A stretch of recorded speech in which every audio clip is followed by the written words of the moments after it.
রথযাত্রাকে ঘিরে বাংলা এবং উড়িষ্যার মধ্যে কি ট্যাগ অফ ওয়ার শুরু হয়ে গেল? কারণ দীঘা প্রশাসনের দাবি প্রথম রথযাত্রায় 2 লক্ষের বেশি মানুষের সমাগম হবে। অপরদিকে পুরী মন্দির কর্তৃপক্ষের দাবি ইতিমধ্যে জগন্নাথ ধামে 5 লক্ষেরও বেশি হিন্দু সনাতনীদের সমাগম হয়েছে। তবে দীঘার মতো পুরীতে হোটেল নিয়ে কোনো কালোবাজারির অভিযোগ নেই। প্রথা মেনে এদিন বিকেলে নেত্রদান হয়েছে। এরপর জগন্নাথ মন্দিরে গিয়ে আজ্ঞামালা চাওয়া হয়, অর্থাৎ মন্দির লাগোয়া এলাকায় রথ আনার অনুমতি।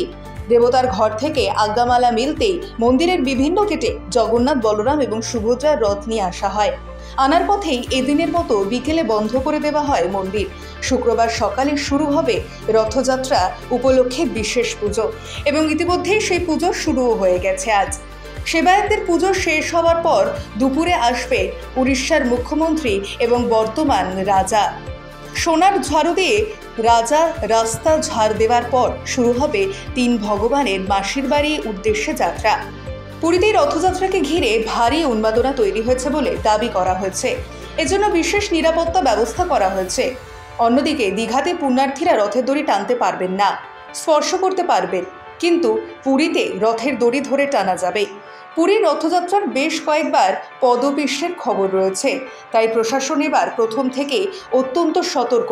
পুণ্যার্থীরা যাতে রথের রশি ধরে টান দিতে পারেন তার জন্য নিরাপত্তা, বিশেষ করে মহিলাদের জন্য ব্যবস্থা করা হয়েছে। তাই এবারে রথযাত্রায় কে কাকে টেক্কা দেবে, বাংলা না উড়িষ্যা? শুক্রবার এই প্রশ্নের জবাব মিলবে। তবে সেই জবাব মেলার আগে বাংলা এবং উড়িষ্যার আরও একটি লড়াইয়ের কথা বলতেই হয়। রসগোল্লা, যা বাংলার মানুষের সবথেকে প্রিয় এবং বলা যেতে পারে প্রচুর দামি। সেই প্রাণের মিষ্টি নিয়েও একইভাবে উড়িষ্যা এবং বাংলার মধ্যে একটা লড়াই চলেছিল, কিন্তু অবশেষে সেই ঠান্ডা লড়াই জিতে গিয়েছিল বাংলার মানুষেরা। অর্থাৎ রসগোল্লার উৎপত্তি যে বাংলা থেকে, সেটাও কার্যত নিশ্চিত করা হয়েছিল।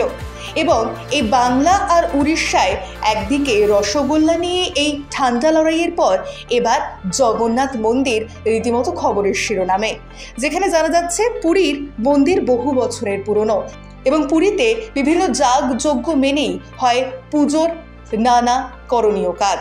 কিন্তু অন্যদিকে দীঘায় এবার প্রথম রথযাত্রা, যেখানে ইতিমধ্যেই উপস্থিত হয়েছে মুখ্যমন্ত্রী মমতা বন্দ্যোপাধ্যায়। আর তারই মাঝে আবারও উড়িষ্যা এবং বাংলার মধ্যে একটা ঠান্ডা লড়াইয়ের ছবি উঠে আসছে সামনে, যেখানে কোন মন্দিরে কত পুণ্যার্থীরা ভিড় করে সেই নিয়েও একইভাবে চলছে টেক্কা।